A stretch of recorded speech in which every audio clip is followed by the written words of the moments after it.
Hey, what's going on, guys? Dom the Movie Nerd here, and have you heard the good word? Game of Thrones is back! Well, not really, but the first official spin-off, House of the Dragon, is set to premiere next year on HBO, and that got me thinking about how Game of Thrones, the #1 most-watched show for a decade, just seemingly disappeared from the culture after that god-awful finale.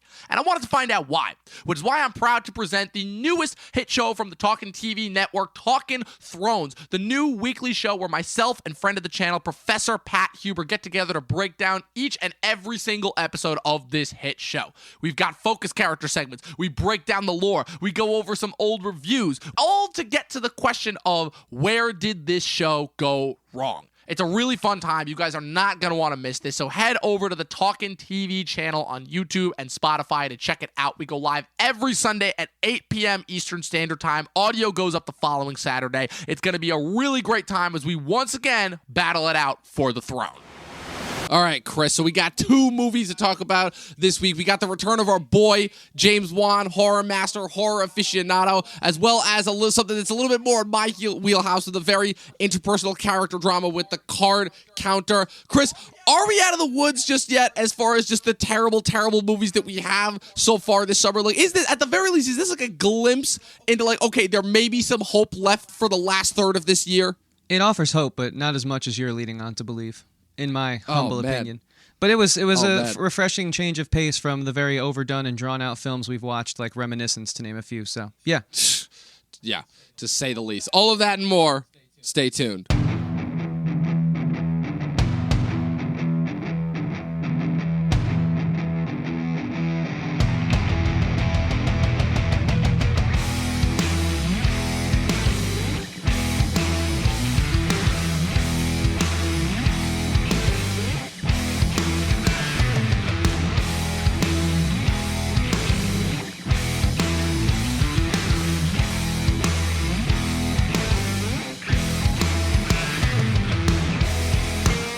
All right, Chris, we're back. We're back in the realm of horror. It works out because, you know, we've been building up. We've been doing our Halloween first-time watch series for the last month now. We've got this new spooky movie to kick off in September. Like, first off, before we even get into this, like, Chris, can you help me explain? Can you help me figure something out? Why is it that these studios take all these great horror movies and they never release them in October? You know, it's like we get Halloween Kills this year in October, and I feel like it's the first time in years that we've actually gotten a Halloween movie, like, in October, aside from the last Halloween movie that came out 3 years ago. It's like they didn't release Dr. Sleep in October, even though that would have been perfect. It's like every horror movie that comes out like this, they never release them in October. They always release them like a month before the month. Like, why is that? Explain that to me. Yeah, I mean, I feel like I've definitely had that thought. I feel like it just goes along to some corporate, watching the money and, crunching the numbers, and this is the best possible time, because there's another phenomenon too in the music industry. All the reggae bands put their albums out in September,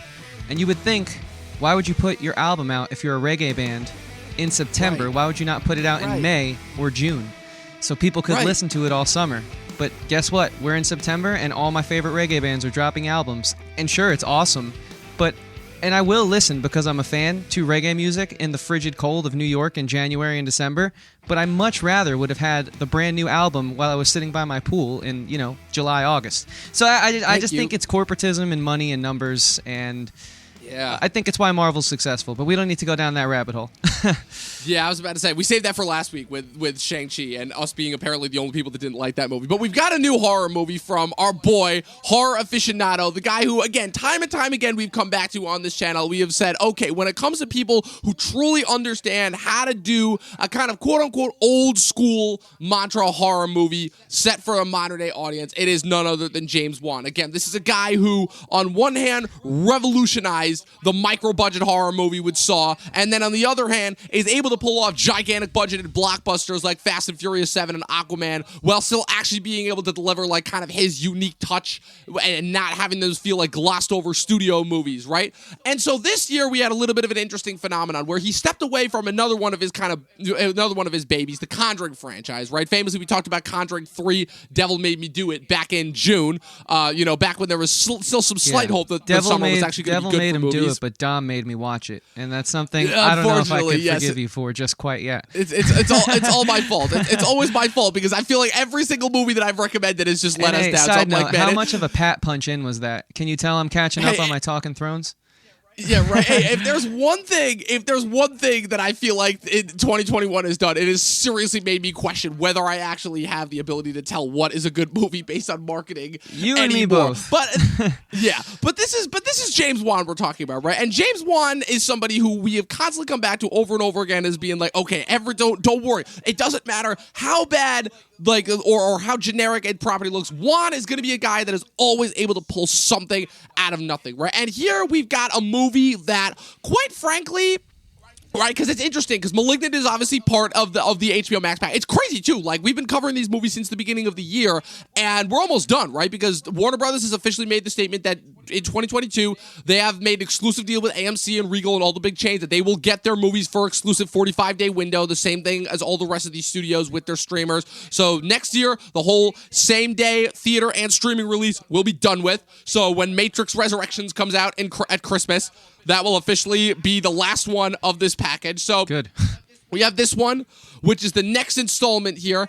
And it's weird because this is a movie similar to Reminiscence 2 weeks ago, or 3 weeks ago, rather. Wow, that's crazy that it's been 3 weeks. That could have easily, I feel like, in any other time, would have been like a straight to streaming drop. Right? It had the makings of it just from kind of, I feel like, the advertising material. It's like, okay, this could be like almost like a, those Blumhouse release straight to Amazon summer movies like that have that like really nice like midnight horror cult feel to them. But Wan's movies always open in theaters, and the whole thing that people have always said is that no, Wan is one of the last people that knows how to like make cinematic horror movies that need to be seen in theaters, right? And with this movie, we have a movie where I'm not necessarily quite sure whether this is something that needed the theatrical treatment or could have worked exclusively to streaming. But regardless, it's on both. But I wanted to get your take on that, like as far as that goes. Like after having watched this movie, right? Because we've been talking about that a lot as far as movies that open, as with all the Warner Brothers movies, right? Because they're really the only ones that have done it, right? They're the only ones that have done it. It's like, okay, when these movies release, you have the option to either go to a theater and pay money to see these or stay home and watch them for free on streaming. And obviously the answer seems like it would be easy, but given the fact that, a couple of these movies have made money in theaters, it's clear that like this strategy did not have like the cut and dry solution that we thought it was gonna have. So like talk to me about your thoughts on that for a second. Yeah, obviously I think it was a huge failure. It's kind of why Warner Brothers right now seems to be whining and dining Chris Nolan for his next film, which is supposedly a World War II making of the atomic bomb thing. Well, no, they're actually in the bidding, and Chris Nolan, his agents didn't tell them, hey, we're going to pass on your bid. So that's just what comes from, I woke up pretty early today, was reading some Variety, just trying to get up on my entertainment news. And so they're trying to, I think, right their wrongs. But it's strange because with all of this data and information out there, just sort of comparing the Suicide Squad to Shang-Chi and how one had a true theatrical release and the other was half on HBO Max and half in theaters, I think you would not even question the fact that, hey, movies should be in cinemas, not just on the small screen at the same time that they debut. I think that would the dollar has shown that this year above all else. But it's strange to me because you have Disney Plus, who now is finally starting to pull their in theaters as well as premium deal, like Eternals being the most recent, getting pulled from premium. You can now only go see that film in theaters because of the success of Shang-Chi, is my speculation there. The ripple effect that created, opening on Labor Day weekend, which, if you don't know, is predominantly a horrible weekend to open a film in theaters. I think $30 million was what the Halloween 2018 made on Labor Day, which was the record holder prior to Shang-Chi, which, look, again, I still don't know how much Shang-Chi made. I heard 74.4, I heard 80, and then I heard 90 million. Who knows? But the point is, it's strange when you bring all this up that, yeah, this movie suffers from a deal that was locked in place because I don't see it making as much money as it maybe could have. Like, I think maybe it could have made like 40 million. I think it'll make like 17 or something like that, just after all the research I've done this year. But what's strange is another horror film that I think is, and by and large more hyped up than Malignant, which kind of only came on my radar about a month ago. Because yes, it's James Wan, but it's not like an IP like Halloween Kills. Their Peacock is doing a deal that seems to be really only to drive subscribers to go and subscribe to the premium Peacock, because why else would they now follow in Warner Brothers' terrible footsteps of putting a horror film? And at least this one's coming out in October. Like, that's all I can say for it. But like, why would they put it on Peacock same day as release in theaters for premium users? It just seems stupid, and I think like this is going to be great data for them to look at and be like, damn, James Wan's film probably could have made way more money because it was pretty cool if it wasn't on HBO and on a part of that stupid HBO Max deal.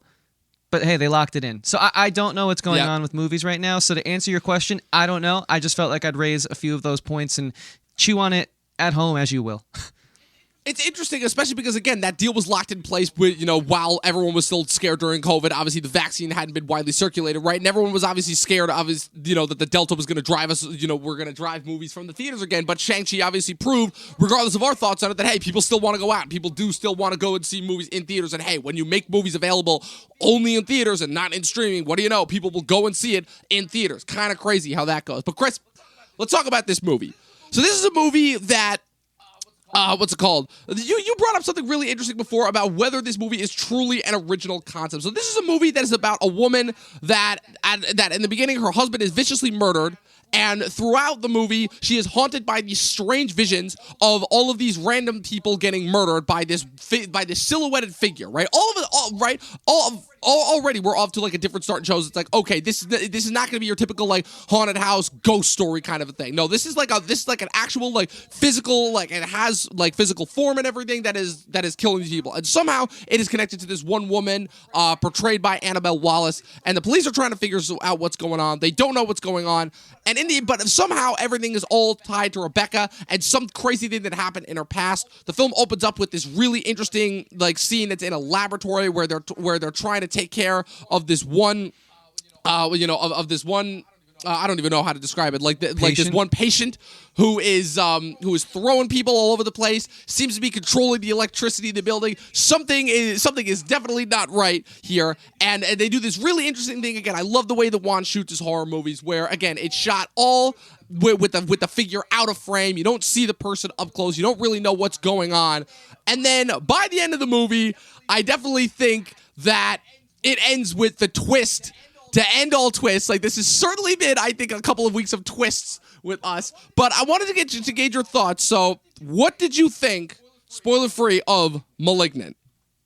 I thought it was a really well shot, well made film. I enjoyed my time with it. It certainly didn't feel like a chore or homework as films in the past few weeks quickly turned into. Obviously, I go into every film excited and hoping to be wowed and really enjoy my time spent with it, but that hasn't happened in quite some time, and I would say that this isn't 100% the opposite. I thought there were still some aspects of this film that felt forced, felt tired, felt a little, you could have done better, but I do think overall this is one of the better movies we've watched in the past few months, arguably the best since maybe The Suicide Squad, and I definitely really think there was something here that was refreshing, but also I've seen a lot of film criticism in regards to written, journalistic type, and YouTube commentary claiming this is 100% an original addition to the horror space. And I just disagree with that. I think people need to be able to separate being wowed by something, especially in a summer of schlock like we've had, being wowed by something and finally enjoying something that they are watching to give their commentary on, not letting that step on the fact that, yeah, there was some originality to this for sure. There were some things that I had never seen before in a horror film, but to say it was 100% not derivative and standing on shoulders of films that came before it, that's a little silly to me. Yeah, I personally think the critics kind of need to get off their high horse when it comes to the fact that it's like, okay, because everything is so IP driven now that when they get obviously like a horror movie like this where it's like, oh, it's so incredibly original. We've never seen anything like this before. It's like, come on, guy, really? You've never seen a body horror movie before. You've never watched a single David Cronenberg movie or anything like that before. It's like I get where you're coming from as far as that, because you're right. I get immediately told, it's like, okay, look, sure, the what's it called? There may be certain ideas as far as how they're used within the movie that are completely original, but like I'm like, no, this is not like a 100% wholesome order. This is not like James Bond coming in and is like, I've got the one idea that no one's ever heard of. And like we've talked about this before, just in the sense of like, you know, how many ideas in Hollywood and in movies are truly original. The whole thing in Hollywood is you don't get original ideas by coming up with something completely original that's never been done before. You come up with something that more than likely is going to be a spin on something that has already been done, and then it's kind of you adding your own original take to it, right? But of course, critic outlets are not saying that because again, they don't have that vocabulary in them, or just because it's not what generates clicks. But and I can say as far that as kind I of think what you said before we get too far away from it, this certainly offers something original on the shoulders of which it stands on, and I can appreciate it for that 100%. Yes, absolutely. And now, as for my thoughts on it, I'm not gonna lie. The first hour of this movie, I was like, okay, so we've got like a little bit of a cool mystery going on here, and like, okay, there's some inklings of like something is rotten here with like, you know, some experimentation that happened here. We got some creepy asylum stuff. Okay, I dug that. But for the most part, I kept wondering, I'm like, okay, how is this gonna tie in? How is this gonna connect to it? And then the movie did something that, quite frankly, I haven't seen since 2017 Split, where about halfway through the movie, I'm kind of getting an idea of like, okay, I think I have an idea of where this is going to go.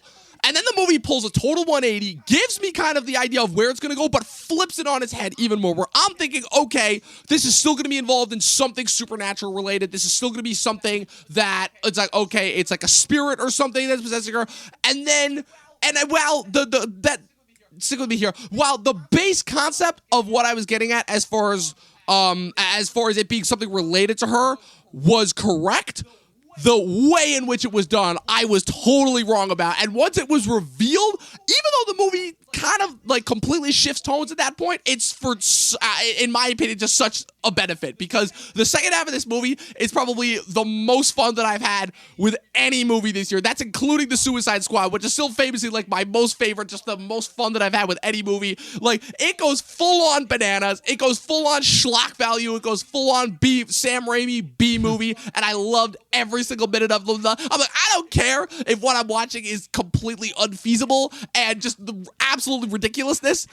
Absolutely ridiculous in terms of its subject matter. This is how you do schlock right, you know? Because like we talked about this before, right? Schlock is often associated with something like really bad, but there is good schlock too, and good schlock can be hella fun. And it was just an absolute blast that I had. Yeah, I loved some of the schlocky aspects of this, like the studio lighting and the studio fog that just seemed to be so everywhere. It really played into that spooky, hey, this is a horror film type vibe, and we're approaching fall where we live, and it's starting. The leaves are starting to change, and I think it was really it just felt cool. Like, it felt like this movie really helped to usher in the season of which you want to watch these movies in, because it's just kind of what you do around Halloween. If you're like us and you like movies and you like TV, you watch some scary stuff. I mean, it's just what you do.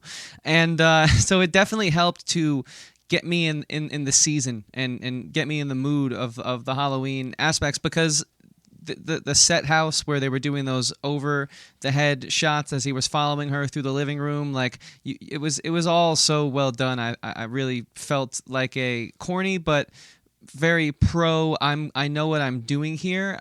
I am self-aware, but not to the point where it steps on the toes of the seriousness of the film, and I really appreciated it for that. And the last thing I'll say here in the spoiler-free before we jump into some more specific topics is I loved the pacing of this film. I mean, don't get me wrong, Yes. I'm a huge fan of the very calm, establishing the dynamic first acts, but really this film, from the get-go, it never let off the brakes. If anything, it just kept building and tacking on the crazy. Whereas, you know, like in The Conjuring, you have that very, hey, they're living in this house, it's haunted, here's their family, they're struggling to get by, they have a bunch of kids, they have a nice dinner together, they go to sleep, then stuff starts happening. Like, you have all those things to establish it, which is really the typical horror formula. They really kind of just threw that out the window in this one and said, hey, yeah, we're going to start off by going full on Stranger Things, but instead of then having like a whole pilot episode that like does what I just spoke about, the first sequence of The Conjuring in an episode of Stranger Things, we're just getting right into the kills and the mystery and who Gabriel is and stuff like that. And I appreciated it for not letting off the gas pedal once it started. Yeah, absolutely. And like, I love how the movie, like, again, it's still able to follow those movie rules of, like, again, having all of these pieces that are, like, that seem like they're just kind of thrown in, but they are actually deliberately placed within the first act, and then they eventually come back around. Because I'm like, who is this person? Who are all of these people? And then they, like, slowly, one by one, like, inform you who they are. And in a way that, again, it doesn't feel expository, but, like, even though it is. But, like, I will say that, like, when it comes to, like, the whole just telling the characters one thing in order to, like, get the exposition across, I will say there's probably no other genre that does that better than horror movies, per se. So, Chris, you want to get into, like, how this film is able to change tones? Yeah, but before we do that, we just want to thank you guys so much for being a part of our community. And if you're not, please hit the subscribe button, which is aptly placed below Dom in case you can't find it. And also hit that little like button, give this video a thumbs up, and most importantly, hit that bell and set the reminder to be turned on so you can get notified whenever we post amazing content like this review right now. So yeah, Dom, this was your topic. Introduce it. Yeah, so basically, I will say that the movie, again, it is one tone in the middle, and it shifts tones completely to become like a completely different tone by the second half. And the reason why I wanted to point that out is because it's a thing of where, again, in critics these days and their constant attempt to, like, make every movie into a Marvel movie, a big thing that has come up recently is tone and how movies are able to mix and mesh tones and kind of are jarring a bit in terms of how they're able to come across and present what it is they're trying to go for.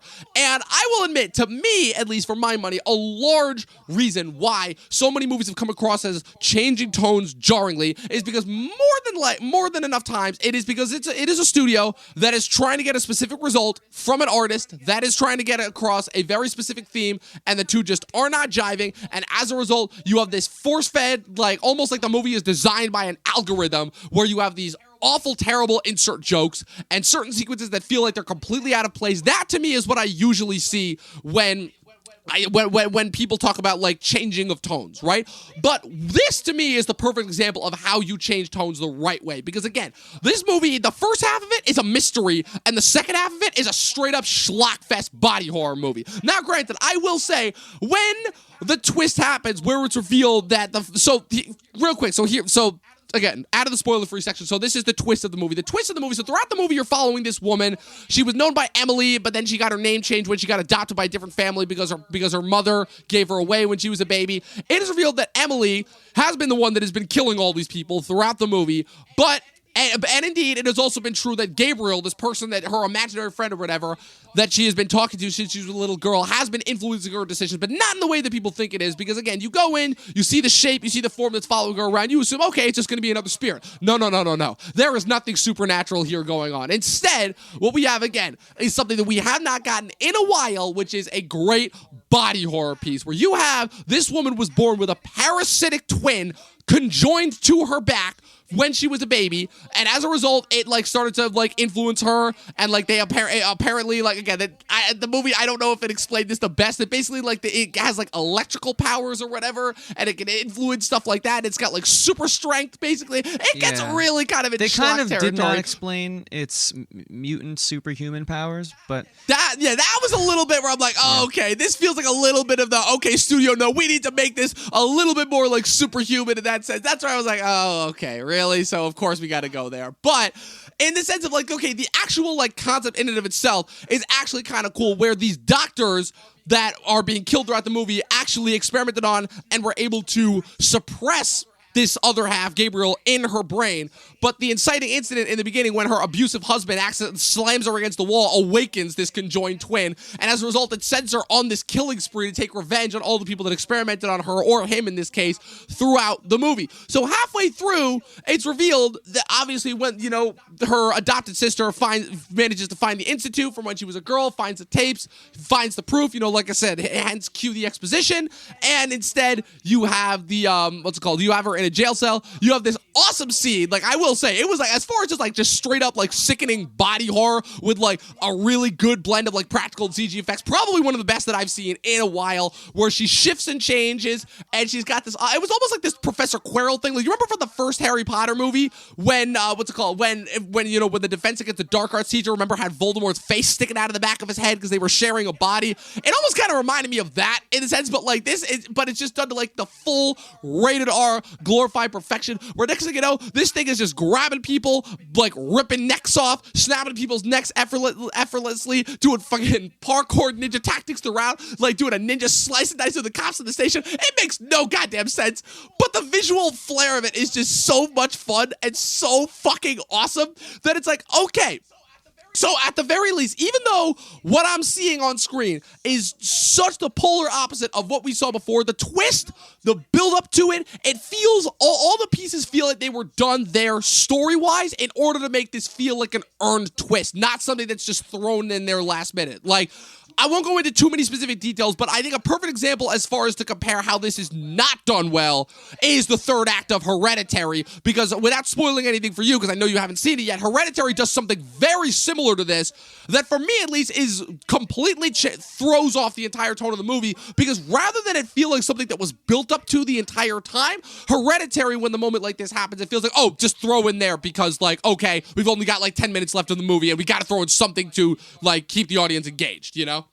Yeah, no, I see those points. I think the middle of this film did drag a bit in the sense that it was a little unfortunate that I was able to piece together what was happening before the cops did. It felt like they were a little slow to catch on, and yeah, and I got some problems with the cops, I didn't think too. that needed. I did not think the movie needed that. I thought the first act and the third act were much stronger than the middle sort of investigative mystery aspect. I just felt like there was no life there.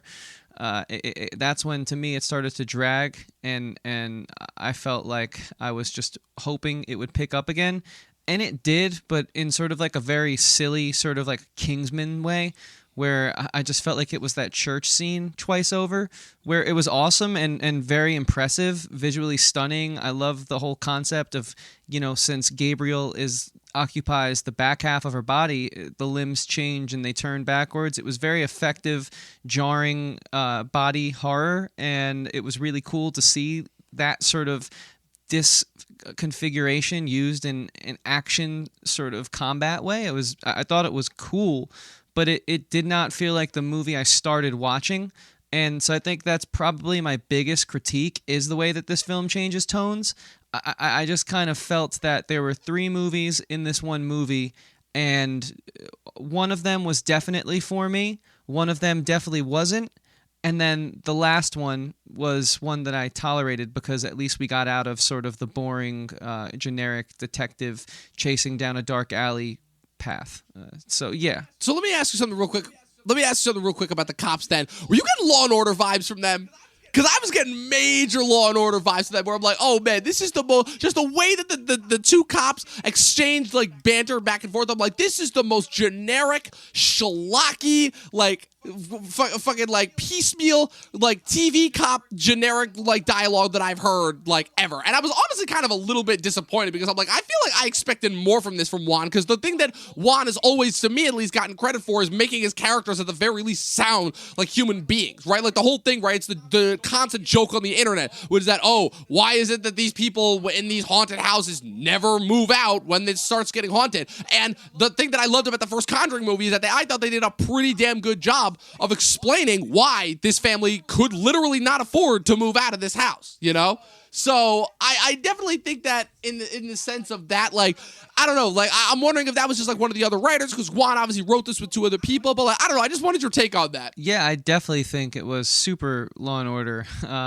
Just a little too daytime television. I wasn't able to find a specific answer, but I felt like one of the actors had to have been in Law and Order, the female cop who was accompanying the hero, and I was like, I just had to look it up, because I was like, it seems like she's done this before. Maybe that's effective directing. You're like, because she seems a little bit too comfortable here. Yeah. I mean, she was like on like a show like similar to that called LA Law, which was like one of those network shows that came and went. So I looked it up, and so like I figured this was like a TV actor being given a chance here, and it just showed. I thought all the cops were pretty flat and pretty boring. Like nothing was interesting about the dynamic between the sister and the lead cop. I forget his name.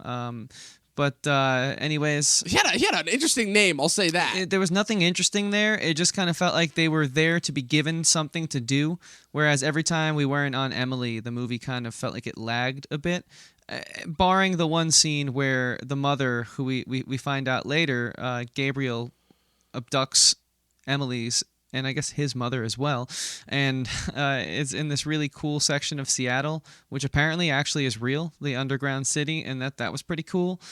But it also just kind of felt like it was there just to add time on the film. Like I thought the runtime was a bit long and a bit much for this movie. I felt like there were some scenes that necessarily didn't go anywhere and didn't need to happen. Like I don't think we needed to see the sister break in to that old abandoned research facility where Emily lived for the first 9 years of her life, only because all it was one sound in the background. Sure, Gabriel was there watching, but nothing happened. He didn't pursue her or anything. And so it could have just been like, yeah, I snuck into this. Here's the information. Let's get to the grand finale quicker. So I think the mystery, while it was weak, could have been stronger had there been less screen time for it, just to get us to that bombastic third act. And I think I would have appreciated the third act far more if it wasn't, not a slog, because overall I enjoyed my time with this movie, but if it wasn't sort of a descent off of the high rise that was the first act. That's my overall feeling in regards to this topic.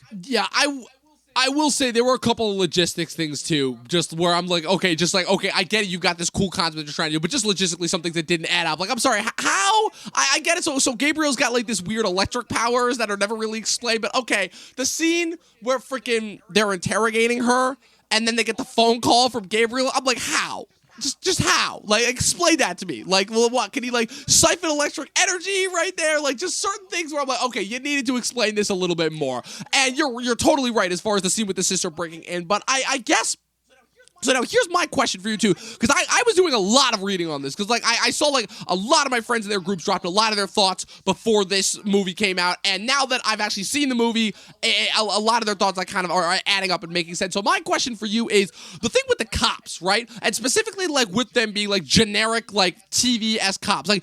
Do you think that was intentional, like to make them as generic as possible in order to kind of like add to like more of like the schlock value-esque nature of it, or no? You think that was like more of like just bad direction on their part? I thought it was, if it was direction, it was perfectly executed. See, that's always hard to say, but one thing I will double back on is my point from the opening segment, the spoiler-free section, where I said I felt that it was just self-aware enough to not step on the toes and take away from the seriousness. So I think sticking with that angle, because I truly believe that was the intent, at least that's what I got out of it, I'm going to say yes, I think it was intentional. I just, however, think it stopped really working once the second act became longer than I would have hoped for. Because they didn't carry it. It becomes about the cops unfolding the mystery at that point, and they just didn't carry it in the way that I would have wanted. And I think there's a reason, like, what are Law and Order episodes? A half hour?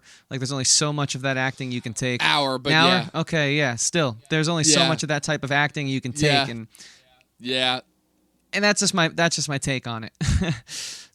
Yeah, and also, like I said, again, as much fun of this as I had with this, and I had, oh man, once the fucking the shape change within the print, again, I was getting major Incredible Hulk vibes from that. Like, well, again, I'm a sucker for body horror. Like, you put like any sort of like really malformed, like crazy, like body shifting and transforming, and it's done like as practically as possible without a ton of CG involved. Like, I am there. Like, I am an absolute sucker for that kind of stuff. Like, once the scene happened, and once she was like slicing and dicing through the police station, I'm like, this is fucking incredible just from a choreography standpoint as far as like how they were able to pull this off from the micro button. And I will admit, it did kind of hoodwink me for like a decent amount of the logistics thing. Like, also, like, so they had the surgery where, okay, they obviously couldn't like completely remove him from her because they shared the same brain. But like, I'm like, okay, like, what how is like the shape shifting like available? Like that was the part where I'm like, okay, I need this to be explained a little bit more. It's like, okay, so they removed as much as they could, but like the face could still push itself out from the back of the head. Like those were just the instances where I'm like,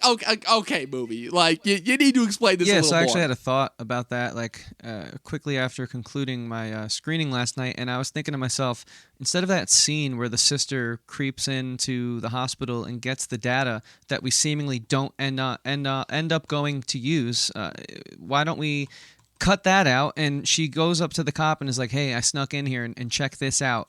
Gabriel's more dangerous than we thought. Explain sort of some of what we have questions about, which then would have made the confrontation against Gabriel in the third act all the more stronger. Defeating him would have been even more of an accomplishment had we been privy to some of the information as to how he is this insane, superhuman, mind-controlling cancer, as they called it, you know. And so I think that's sort of obviously my issue. it comes from the title, right? Because like my biggest issue really with this film wasn't actually with the film; it was being so beaten down and abused, if you will, by terrible movies over the course of like this summer that I just had to find it in myself to still be objective and not just gush 110% over something that was at least of quality, which I felt we haven't gotten since The Suicide Squad. So. Yeah, absolutely. I mean, it derives from the title. Obviously, again, the hints are all there as far as, malignant being a term that is used to describe, like, certain strains of cancer. And obviously, since Gabriel is described as essentially being nothing more than, like, a massive tumor, essentially, that just happens to have, like, gained sentience in a weird way. Again, it's a cool concept. And I also find it interesting that, obviously, a lot of people were wondering, obviously, Juan was questioned famously about whether or not he pulled any influence from the graphic novel Malignant Man, which famously he stated that he did not pull any influence from there, which I guess I want to use that in order to kind of transition into our next point, which is kind of a little bit of a mix of both, right? Because I want to talk about body horror movies, and I want to talk about, and I wanted to talk more about your point that you brought up from the beginning about, like, whether this truly qualifies as an original idea. But before we do, let us know your guys' thoughts in the comment section below. Let us know your thoughts about whether this truly worked from certain of the aspects, certain of the more ridiculous aspects once we got to the third act. Let us know in the comment section below. Be sure to click the like button and the subscribe button. So, Chris, and also I just wanted to say first, like, I'm sorry, that whole third act sequence where she confronts Gabriel inside her head, that shit was straight out of an X-Men comic. That was literally a fucking Jean Grey confronting the Phoenix in her head, saying, hey, you don't control me anymore. Jean Grey controlling Professor X mentally and saying, oh, you don't control me anymore. That's the point where I'm like, okay, this is just another superhero movie. Okay. And it almost would have made more sense if they had adapted it from that graphic novel, and if this was like kind of like a superhero origin. I almost felt like that ending almost would have, again, I don't think we would have liked it just because of, again, how we've been talking about the superhero sickness, but it almost would have made more sense in the sense of, like, okay, she quite literally is a mutant right here. It would kind of make more sense as like, okay, now I'm going to use you as like this dark Avenger in order to kind of like, in order to like, exact revenge on like people who deserve it, because it's kind of strange because this is probably also, is this movie the first instance where the doctors who experimented on you as a kid aren't straight up evil and are actually trying to help you? Is this the first movie where we've seen that? Because every other movie with that, the doctors are always 100% evil, and they always have like some like some underhanded study going on where they want to use and seek and control and exploit them. But this is like the one instance where they actually seem just like genuinely interested in helping her. It's just a matter of, because Gabriel's a fucking psychopath, he just like killed all of them. I didn't think they were 100% good intentioned. Oh, you squeaky clean? They're definitely not squeaky clean. I mean, to do that to a child and put them through that, not give them any sort of like childhood, I don't think they're 100% squeaky clean. Right. And Well, they're not free of sin. I felt they were a little malicious and a little selfish in their intent. Like maybe they were more so chasing the groundbreaking awards that come with, finding something like this rather than having Emily's best intentions at heart. Because of what they put her through and how they pushed her, I felt. Right. But you're right. They were a little less cookie cutter than most evil scientists. Right. I guess just in the sense of where like they were legitimately trying to help this girl while also trying to like understand this thing, and in the end of the day they were just trying to like do what was best for her, without killing her, because again they even said it's like there was no way for us to separate the two of them without killing her, So I want to talk about kind of in this segment, I wanted to talk about the history of body horror movies, and I wanted to talk about the point that you brought up before about whether this truly being an original idea. So obviously, we have this vast history of body horror. Obviously, David Cronenberg made this into a trademark, obviously, with a lot of his movies, back in the 80s, with Scanners and The Fly and Crash and Existence, numerous different horror movies where, again, like, it's always been, I think, probably one of my favorite aspects, right? Because so much of horror, from what I've seen, is about the supernatural, is about something that has corporeal material form, or about something that you just can't stop, right? A force that you just can't stop. But so I think kind of going in and experimenting on like kind of the horror that you really can't control because it is you, how is it that you can fight and expel against you? I think that idea is really interesting, and I honestly think that like there haven't been enough people that have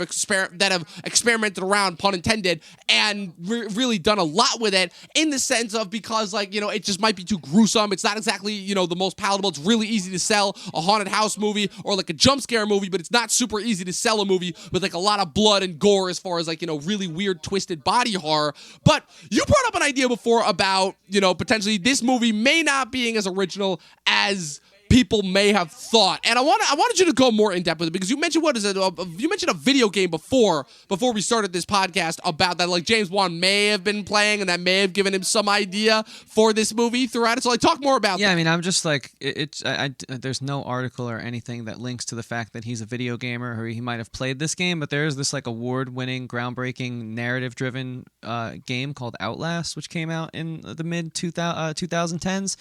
And there's so much of this movie in that game. The old research facility that would conduct experiments and the experiment becomes sentient and it's linked to the main character. It felt very Outlast, and honestly, I think my biggest issue here is the criticism that I'm seeing just go around from your big names on YouTube. You guys all know the ones with the blue check marks that can get thousands of views for bad takes like they do, and even some of the written journalism, which I've been trying to get into more so lately just to expand my palette.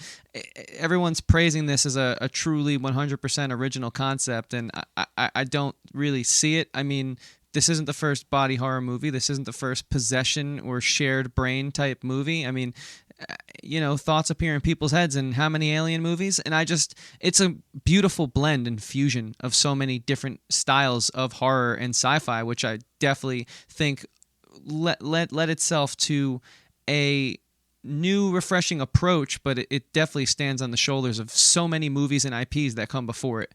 And that's really my biggest gripe. And if you guys do go and watch some gameplay or read the plot of Outlast, very similar.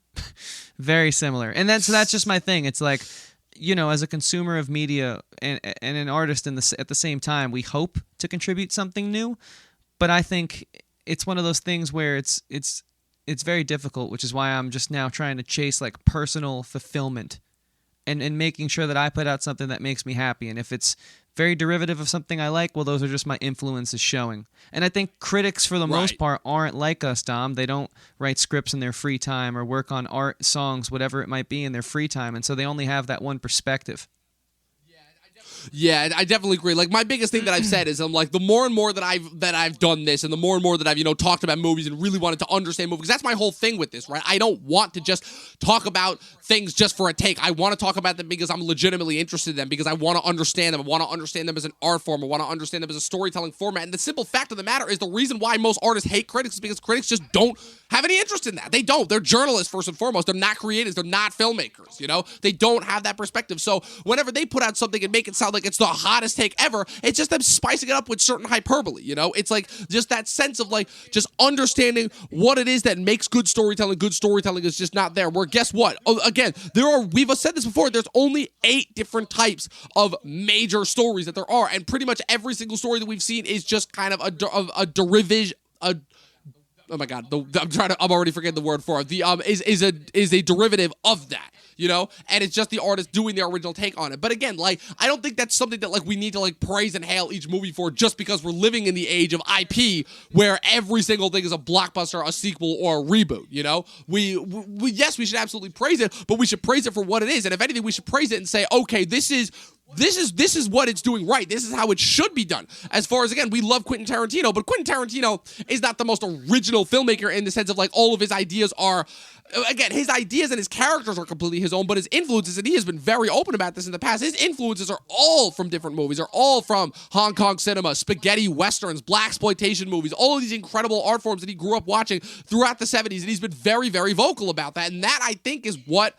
again, if not on the critics, then on the artists themselves too, because again, I think the artists are also a part of the press box, and obviously, it's up to them, obviously, if they want to talk about this. But I definitely think they're just it goes more so into a larger problem that I have that kind of goes outside the movies and more so into the discussion about movies, which is where people need to understand kind of what it is actually that goes into movie making and what it is that goes into like the artistic process, because you're right, more than not, it's not going to be entirely original, something that no one's ever seen before, you know? And it more so, again, it's so, like I said, it's more of a language thing than anything else ultimately, I think, is what it comes down to. Yeah, I like that a lot. That's a great point. It's more of a language thing. I totally understand what you mean Yeah. there. And yeah, I agree with everything you just said, and I think Tarantino is a great example because while his influences are worn on his sleeve, he also then changed the way we tell a story by taking those influences and then just being such an original artist and creator in his own right.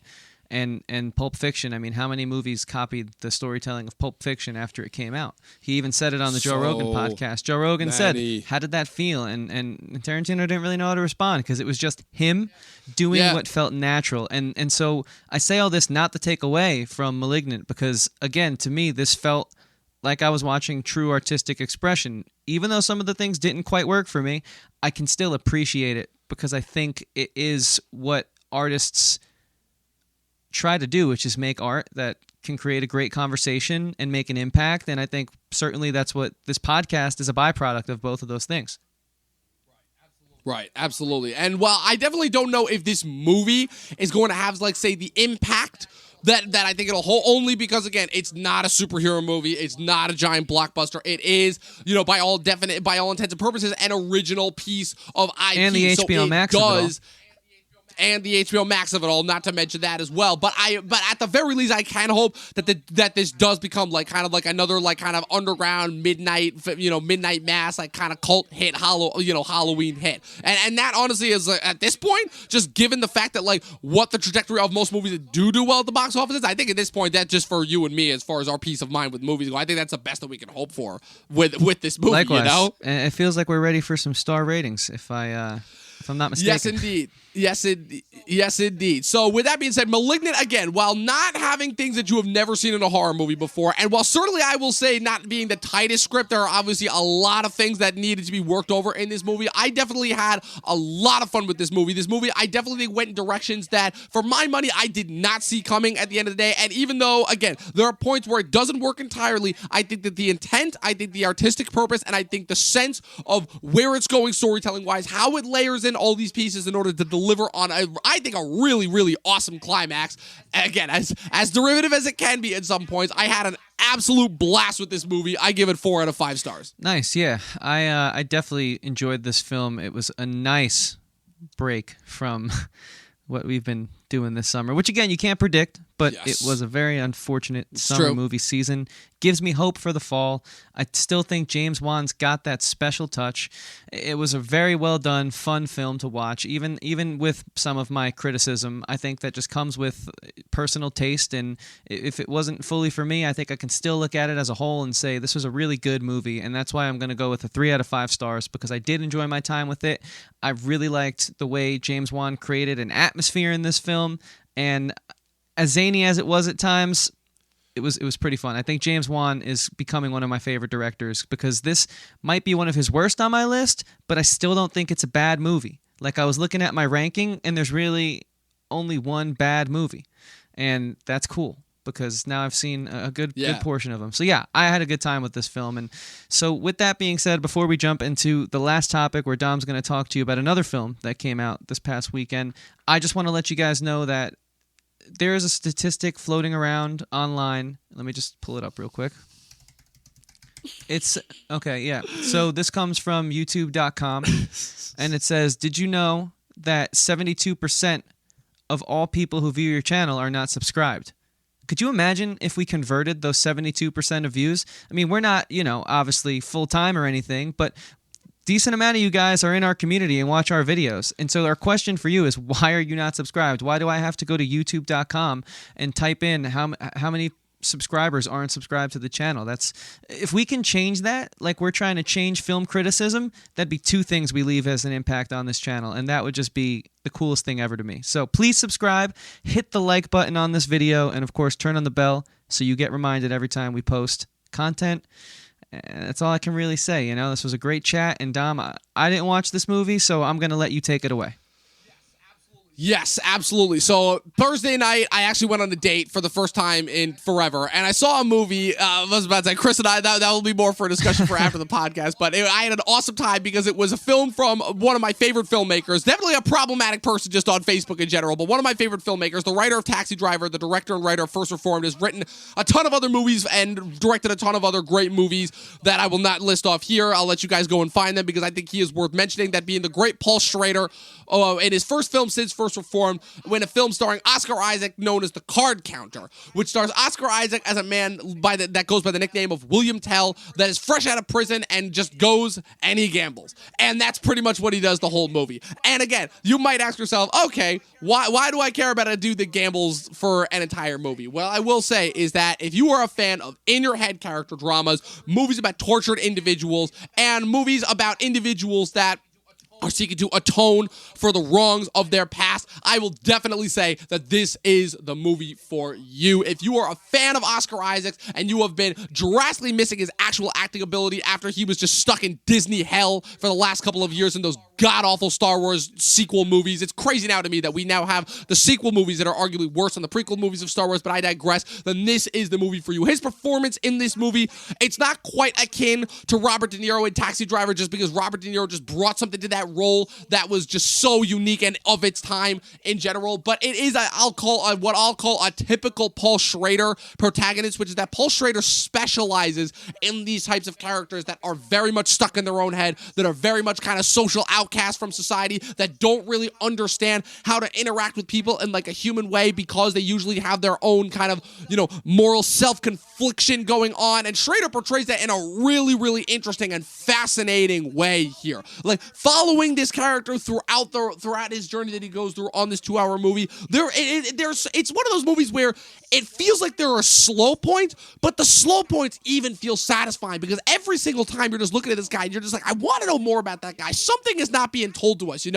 as it peels back the layers of his psychosis almost like an onion, in the sense of where it's like, okay, now this is real. Oh, okay, so this explains why he did that. Oh, okay, so now this explains why he did this. And it just does it in such a masterful way. Throughout the film, he picks up like 2 sidekicks that end up kind of following him throughout. You have Tiffany Haddish, who portrays a woman that offers to back him and clearly has some veiled sexual interest in him. I will say, unfortunately, Schrader is from the old school of Hollywood, so I will say he definitely still has a little bit of ways to go in terms of writing like female characters that don't just feel like kind of male fantasy characters, but I still think she does a great job acting-wise, and I do still love the relationship that develops between her and Oscar Isaac and Ty Sheridan, who is revealed to be the son of a man that Oscar Isaac served with over in Iraq because he was responsible for torturing prisoner detainees. And over the course of the film, they go into some of the specific things that he actually done, and so like kind of sort of the mental breakdown that he had to go through in order to become like the best and most effective torturer and inhumane killer. And the film does that in I will say probably the most tasteful way possible, if that makes any sense, because there are some gruesome sequences in this movie, but I think it handles it in the best way possible, and I think his relationship to Ty Sheridan throughout the course of the film is done and handled amazingly well, where Ty Sheridan has almost got this kind of like, this up-and-coming, like, he's the young buck. He wants to prove himself, but he doesn't have the age-old experience that Oscar Isaac does. And throughout the course of the film, Oscar Isaac is trying to show him, he's constantly trying to show him, is like, you don't want this life. You don't want to take this course of action. Stick with me and I'll show you that you have so much more to offer. And it results in probably one of the most fascinatingly well-written scenes that I think I've ever seen, where Oscar Isaac is literally using his interrogation techniques on Ty Sheridan, but it has one of the most fascinating what's it called, resolutions I think I've ever seen. Willem Dafoe is also in this movie. He's not in this movie a whole lot, but he plays a really, really compelling, I think, shadow antagonist, if we'll call him that. I don't necessarily think that the final sequence works for me entirely. I think that there are a few threads where I'm like, okay, this could have been done a little bit better, but for my money, this is easily still one of my favorite movies of the year. This is one of the most compelling movies that I've seen so far this year. If you just want something that is just so antithetical to really every movie that's kind of come out this year, You can tell this is done by an old school pro who knows what he's doing. The cinematography is so precise. The editing is so precise. The sound design, the score is fucking incredible. This is another one of those scores that for you, Chris, I would heavily recommend just to listen to on its own, as far as like, because I know how like a big thing that you like is like getting into the score and figuring out like how it best serves the undertone of the movie. I think this is absolutely one of those scores. I would very, very much recommend this to people who have been searching for those types of character dramas that have really been missing that again, because again, this is a movie that these are the types of stories that we don't get as movies anymore. We get these as TV shows, and they make for great TV, but it's so beyond satisfying when we get them as a movie. It's my number 2 favorite film of the year so far after The Suicide Squad.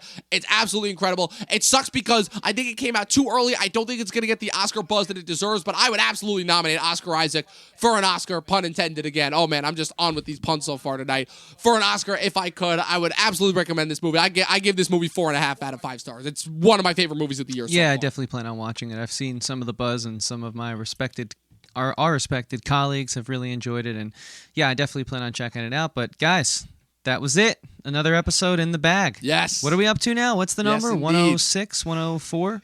This is 103 if I'm not mistaken. Because Reminiscence was 101, Candyman was this is 104. Cool. Yeah, because Reminiscence was 101, Candyman was 102. So yeah, Shang-Chi was 103. So yeah, this is episode 104. Yeah. Crazy. And as you can tell, we have so much content you can go back and binge. So Dom, why don't you tell them where they can follow us and keep up to date? Yes, of course. You can follow us on all our social medias, Talking TV Podcast on Facebook and Instagram. And, of course, be sure to click the subscribe button and the like button and the bell next to it. That way you guys get notified every time we put up new content. We're continuing to put out the installments in our Halloween first-time watch series. This week, we've got a big one. This is probably the most fun that Chris and I had with one of these since we started this. We got Halloween, The Curse of Michael Myers. Man, why don't people talk about this installment more when they talk about these Halloween movies? Because this movie it was such a fucking blast. It was such a fucking blast. I would heavily recommend it. Tune in for it this week. Also, be sure to continue to tune into Talking Thrones. Pat and I had another banger episode last night with where we covered the Battle of Blackwater, the first major battle sequence episode on Talking Thrones. Be sure to cover that as well. All of that and more. Again, you guys can stay up to date by clicking the bell next to the subscribe button. Following our social medias, that way it'll notify you. Guys, you can get notified every time we put up new content if you truly are interested in keeping up with kind of the shift in culture that we are trying to perpetuate, with actually getting people to think critically about the art that they consume, because it's the only way that they're going to actually get the meaningful change that they want from their movies in order to stop keeping on getting the same old schlock over and over again. You guys gotta do this. You gotta. It'll help us. It'll help you. It'll help everyone else involved. Chris, where can the good people find you? Again, they can find me at all the same places you can find the Talkin' TV podcast, and that's Instagram, Facebook, YouTube, all those outlets. So yeah, at Christian Ivanko spelled Evanko. I make music, which you can find through the link in my bio. It's available on Spotify, Apple Music, Google Play, YouTube Music, Amazon Music, all those different naming conventions associated with the company. They're there, and you can find it. The link will bring you right there, as well to my other podcast, which is a show about life, music, and everything in between, spelled Talkin' the same way we spell it here, with Andrew and Chris. Again, available through the link in my bio. We want to thank you guys again so much for tuning in to yet another episode. We really appreciate it, and we hope you enjoyed, like Dom said, our challenging the way we view movies and not succumbing to the zeitgeist. And there's no one who does that better than my co-host here. So please, Dom, tell them where they can find you and fight the brainwashing. Well, I'm glad you gave me I'm glad you gave me all that credit, because trust me, it took me a long time to break that mold. Trust me, when Chris met me, I was just as part of the zeitgeist as much as everyone else is. But you can follow me and my quote unquote hot takes and more on my personal Facebook, Instagram, and Twitter at Movie Nerd Reviews, all one word. I haven't been posting anything in a while, but don't worry, I have a good feeling. I have a feeling something's coming up soon.